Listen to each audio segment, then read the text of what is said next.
যাচ্ছে বিএনপির জনপ্রিয়তা ততই হারাচ্ছে এবং নির্বাচন যত বেশি দেরিতে অনুষ্ঠিত হবে ভোটে জেতা ক্ষমতায় আসা বিএনপির জন্য ততটাই চ্যালেঞ্জিং হয়ে উঠছে। এর পিছনে কারণ নিশ্চয়ই আপনারা সবাই জানেন, তৃণমূল পর্যায়ে বিএনপি নেতাকর্মীদের যে তুমুল চাঁদাবাজি, সহিংসতা, সন্ত্রাস কিংবা অভ্যন্তরীণ পর্যায়েও তাদের যে অন্তর্কোন্দল, সব কিছুতে বিএনপির জনপ্রিয়তায় একটা প্রচ্ছন্ন প্রভাব পড়ছে।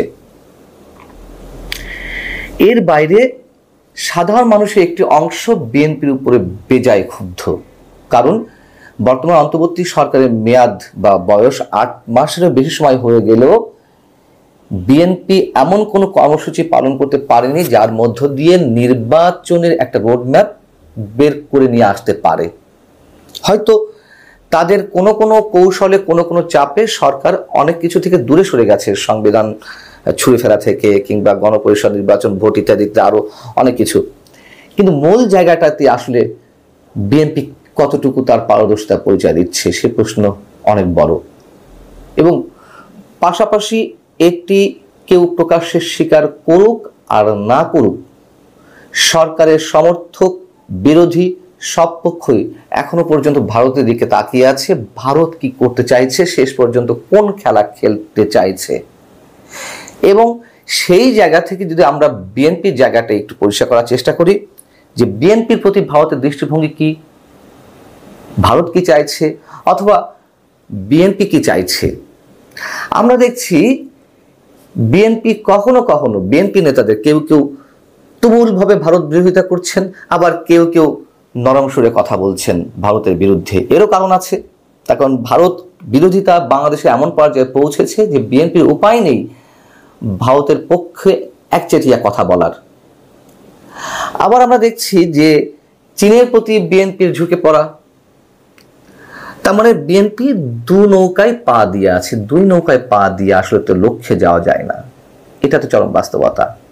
আমরা দেখছি বিএনপির বেশ কয়েকটি প্রতিনিধি দল ঘন ঘন চীন সফরে গেল, তার মধ্যে একটি প্রতিনিধি দলের যিনি নেতৃত্বে ছিলেন ডক্টর মঈন খান, খুবই পোরখাওয়া রাজনীতিবিদ, তিনি চীন সফরে গিয়ে সেখানে বলে এলেন যদি বিএনপি যদি ক্ষমতায় আসে তাহলে চিকেন নেকের কাছে বাংলাদেশে যে তিস্তা বহুমুখী প্রকল্প হওয়ার কথা সেটার বিষয়ে চীনের সঙ্গে একসাথে কাজ করবে।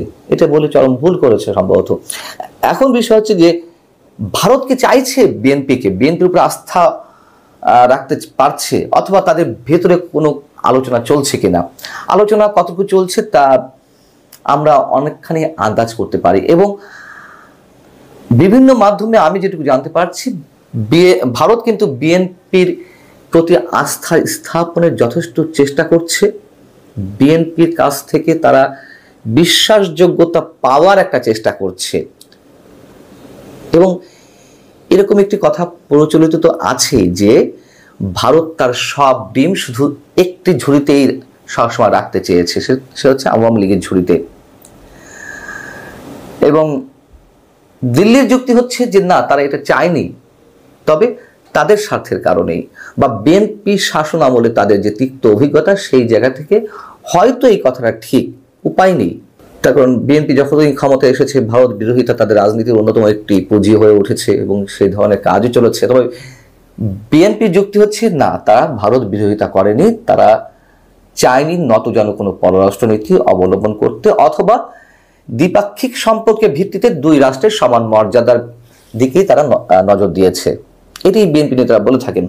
তো আমরা দেখলাম যে 2014 সালে যখন নরেন্দ্র মোদী ক্ষমতায় এলেন, বিএনপি খুব উচ্ছ্বাস প্রকাশ করলো, মিষ্টি খাওয়া খেয়ে করলো। কেন? তাদের ধারণা ছিল যে কংগ্রেসের সাথেই বোধহয় আওয়ামী লীগের একটা সম্পর্ক গভীর পর্যায়ে সবসময় থাকে, যেহেতু মোদী ক্ষমতায় এসেছে অতএব তারা হয়তো এখন অন্যভাবে রাজনৈতিক হিসাবটি করতে পারে। কিন্তু দেখা গেল না, রসায়নটি বা নরেন্দ্র মোদী এবং শেখ হাসিনার ভিতরকার যে সম্পর্ক পার্সোনাল পর্যায়ে গিয়ে পৌঁছেছে, মানে দুই দেশের সম্পর্কের ক্ষেত্রে, সেটিতে বিএনপি আশাহত হলো, এক ধরনের কূটনৈতিক পরাজয় বিএনপির ঘটলো, এটুকু বলা যায়। কিন্তু 5 আগস্টের পরে যে রাজনৈতিক পট পরিবর্তন, সেদিক থেকে অবশ্যই ভারতের পুনর্বিবেচনার সুযোগ এসেছে, এবং ভারত এটুকু জানে যে এই মুহূর্তে নির্বাচন এলে বিএনপি যথেষ্ট ভালো ফল করবে। ভারত চাইছে বিএনপি তাদের প্রতি যেন আস্থাশীল হয়, অথবা তারা বিএনপির উপরে আস্থা সৃষ্টি করতে চাইছে। কিন্তু বাধা তো আছে, যে বলছিলাম যে তাদের মধ্যে এক ধরনের অবিশ্বাসের দানা এখনো পর্যন্ত বেঁধে আছে। এখন ভারত কি চায়? ভারত প্রকাশ্যে যেটা চাইছে যে এই অঞ্চলে হিন্দুদের নিরাপত্তা দিতে হবে, সংখ্যালঘুদের নিরাপত্তা সুরক্ষিত করতে হবে, এটা তারা বলছে। তবে এর বাইরে আমরা যদি বলি, এর বাইরে অথবা এর উপরে সবচেয়ে বড় কনসার্ন তাদের হচ্ছে নিরাপত্তা, শুধু সংখ্যালঘুদের নিরাপত্তা নয়, সীমান্ত নিরাপত্তা। এবং সেই জায়গা থেকে তাদের ভেতরে যে অবিশ্বাসের দানা বেঁধে ছিল এতদিন, সেটি কত সহজে গলানো যাবে সেটি বিএনপিকেই প্রমাণ করতে হবে, এমনটাই তারা বলছেন।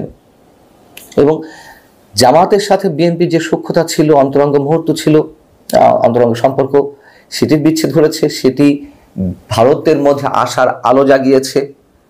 আর আরও যে জিনিসটা ছিল সেটি হচ্ছে 2001 সালে বিএনপি জামাত জোট সরকারের গঠনের পরে যে 10 ট্রাক অস্ত্র এলো ভারতের বিচ্ছিন্নতাবাদীদের ব্যবহারের জন্য ভারতকে অস্থিতিশীল করতে, সেটা কিন্তু ভারত কিছুতেই ভুলতে পারছে না। অতএব এই ক্ষেত্রে বিএনপিকেই আস্থার জায়গাটা সৃষ্টি করতে হবে। যেমন বাংলাদেশে নিযুক্ত ভারতের সাবেক হাই কমিশনার রিভা গাঙ্গুলি দাস, তিনি বিবিসিকে বলছেন, এখন যখন বাংলাদেশের রাজনীতিটা নির্বাচনের দিকে যাচ্ছে, তখন আমার মনে হয় বিএনপির পক্ষ থেকে যদি খুব স্পষ্ট করে শোনা যায় ভারতের প্রতি তাদের পলিসিটা কি, রাদার দেন বারবার এক একটা ইস্যুতে আলাদা করে রিয়াক্ট করার জায়গায় বিএনপি তাদের নীতিটা পরিষ্কার করে বললে অবশ্যই একটা কমফোর্টের জায়গা তৈরি হতে পারে। এটা খুব পরিষ্কার বার্তা ভারতের পক্ষ থেকে, খুব স্বাভাবিক। এবং বাংলাদেশে মৌলবাদীদের উত্থানে যে একটি সুযোগ সৃষ্টি হয়েছে এবং বিভিন্ন ক্ষেত্রে তার দৃষ্টান্ত দেখা যাচ্ছে, সেটি ক্ষেত্রে ভারত বারবার নোটিশ করছে। আমি বরাবরই বলে থাকি যে ভারত তার স্বার্থে যতদূর যাওয়ার প্রয়োজন ততটুকুই যাবে। এবং যেহেতু এখনো আওয়ামী লীগ ছাড়া অন্য কারোর প্রতিও তাদের বিশ্বাসটা স্থাপিত হয়নি, সেহেতু আওয়ামী লীগের জন্য তারা অনেক কিছু করতে প্রস্তুত। কিন্তু যেহেতু আওয়ামী লীগের এখন কামব্যাক করার সুযোগটা একেবারেই নেই বললেই চলে, নেই, বাস্তবতা যেটি, হয়তো তারা রাজনীতিতে ফিরে আসতে পারে, কিন্তু সরকার গঠনের মতো বিষয়টি তো তারা কোনোভাবেই আসার সুযোগ নেই। তাহলে বিকল্প তো বিএনপির সাথে ভালো সম্পর্ক স্থাপন করতে হবে।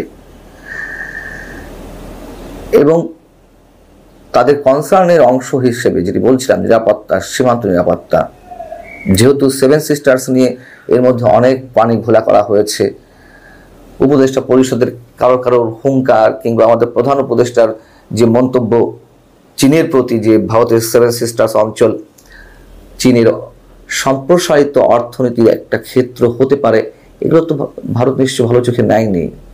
এবং তারা স্পষ্ট জানান দিয়েছে, স্পষ্ট, কোনো ধরনের রাগঢাক নেই। তার প্রতিক্রিয়া হিসেবে আমাদের দেখলাম যে ট্রান্সশিপমেন্ট বাতিল করা হলো, এগুলো তো বাস্তবতা। তো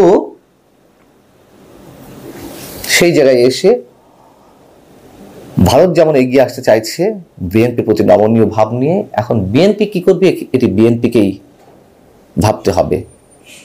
তবে যেভাবেই হোক, ভারতের জন্য নিশ্চয় উদ্বেগের বিষয় যা হতে চলেছে বাংলাদেশের রাজনীতি কেন্দ্র করে। বিএনপি যদি ক্ষমতায় নাও আসে তাও ভারতের জন্য উদ্বেগের। কিন্তু বিএনপির আসলে কি হবে, বিএনপি কি সেটি বুঝতে পারছে? বিএনপিকেই নির্ধারণ করতে হবে কার সাথে কি সম্পর্ক তৈরি করে তারা তাদের রাজনীতির সামনের দিকে এগিয়ে নিয়ে যাবে, এটি তাদের বিষয় অবশ্যই। তবে বাংলাদেশে সাম্প্রদায়িক শক্তির যে উত্থানের একটা ভয়ঙ্কর নমুনা আমরা দেখছি, মৌলবাদী শক্তির আস্ফালনের মাঝে মাঝে তাদের বিরুদ্ধে যে তর্জন গর্জন আমরা শুনছি, আমরা তাতে সবাই